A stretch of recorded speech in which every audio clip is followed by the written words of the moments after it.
Hey, what's up, guys? It's Rob with some guy named Rob. And today, thank you, it's my new hat. Well, it's not new, but it's new to you. It's my Folkster hat. It's kind of the hat that inspired my Folkster action. It's kind of seen some action. Yeah, the Folkster is one of my albums. So it's Rob, some guy named Rob. Today I'll be the Folkster. And you can hear all that on Spotify and all that good music. Today we're going to talk about, let me check my sheet. How much money should you ask for whenever it's time to ask for money? It's it's tricky, isn't it? Here's why. The first we're going to talk about the psychology of money and music. Musicians are going to play music if they receive no money at all. We're going to do it in our homes. We're going to do it in on sides of the corners, street corners. We're going to do it wherever we can because we love making music. We love it. All right. And if this is you, and most likely it is because that's probably who's going to be attracted to these videos, people that love music and people who love playing music. If that's you, then you know you do it for free. Okay, now the psychology is because I know I'll do it for free, I'm going to ask less. Now, we're not looking at venue owners as if they're the enemy. They have literally they have bills to pay to keep the venue open.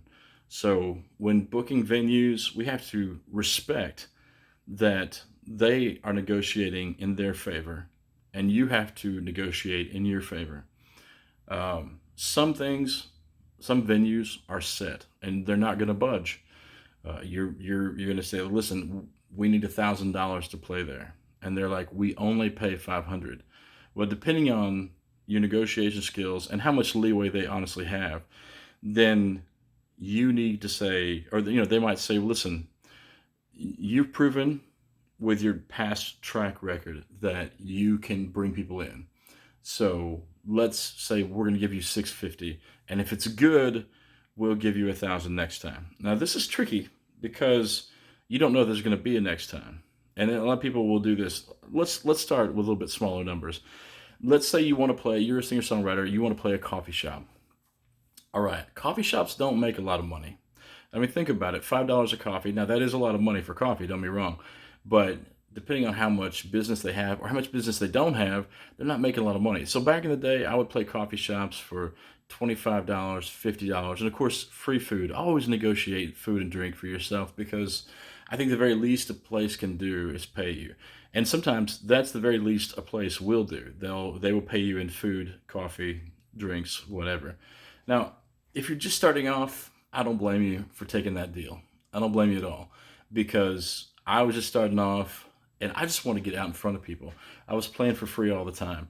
Now, there's a part of me, the musician part of me, the businessman inside of me says, I should have been asking for something, even if it's only $10. Because if you give it away for free, then they're going to always expect you to give it away for free.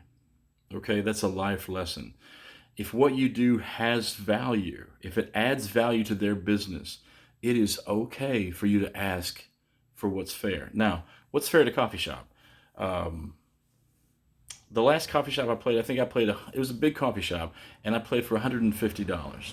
And I'm talking, it was a big coffee shop, and there was maybe, you know, throughout the night, 250 people that were going through there. So it was a big coffee shop. Now, you could do the math on that. 200 times five, $1,000, and I'm taking, a tenth of that, maybe what they made, a tenth of what they made, which is nothing because I brought the majority of those people into there because they knew I was playing music. So it's okay to ask for that. Now, let's say that it's a coffee shop and it only holds 30 people. Are you going to ask for $150? No, you don't need to.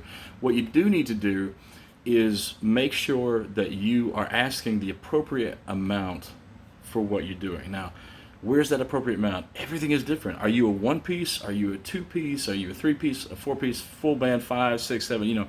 Are you bringing horns with you? Are you bringing your own PA system? Are you going to use their PA system? Are you going to use their equipment? Are you going to have to use their sound man?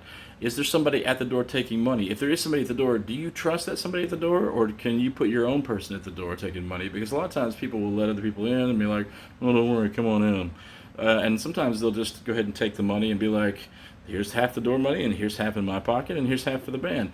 You don't know how many times. Actually, if you're a musician, you probably do know how many times that does happen.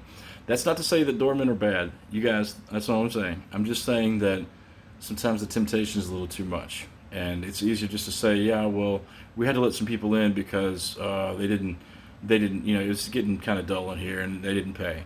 So if you're a one-piece singer-songwriter, then you're going to a bar. Yeah, I think $100 per hour, is okay to ask for, because if you're bringing your crowd and you're doing your part, you're promoting their business, which I think when they're paying me to, when a venue, a bar is playing me, for example, I am, they're paying me not only to come and play music, but they're paying me because I'm going to mention it to my 5,000 Facebook friends. They're going to mention it to my 10,000 mailing list people. I'm going to mention it to the however many thousand people on the Instagram or on here, on that. They know that I'm going to promote their business. And if nothing else, that's worth money. I mean, it really is. In this day and age, whenever I'm saying, hey, this is one of the best, well, for example, I'll go ahead and give Las Cabos a plug. Las Cabos in Morrilton, Arkansas. That place is set up for a king. It is a amazing Mexican restaurant.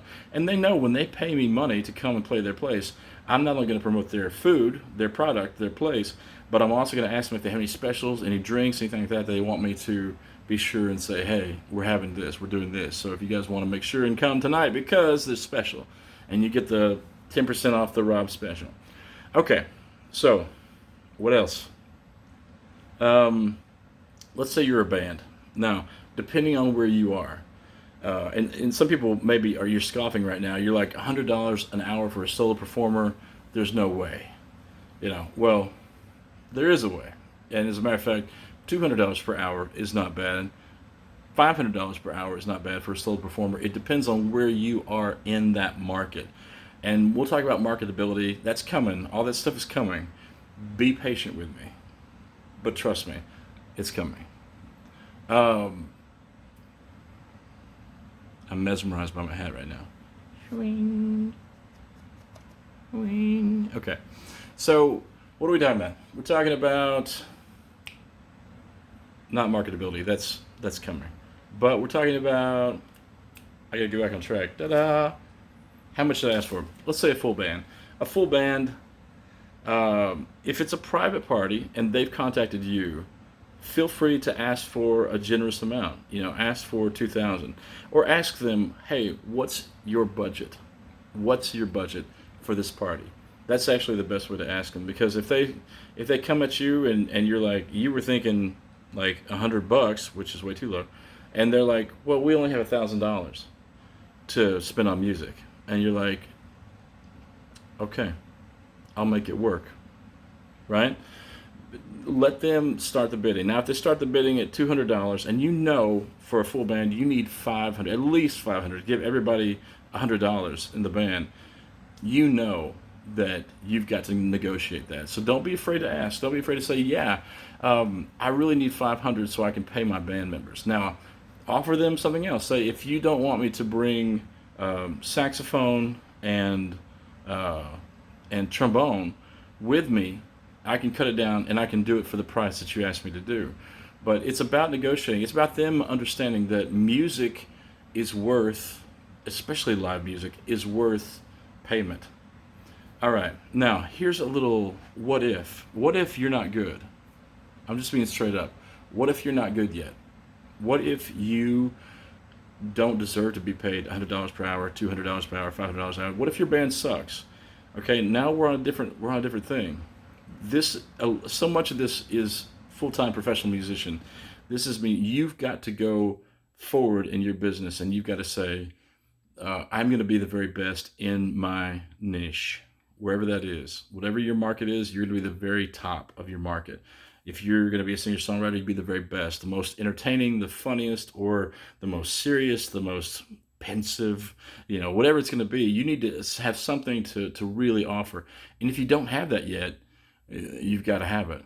So this may go back to one of our upcoming videos, which is what I call I'm going to give Dan credit for this. A good friend of mine, Dan Level, who passed away, he actually told me this whenever I was 19, 20 years old.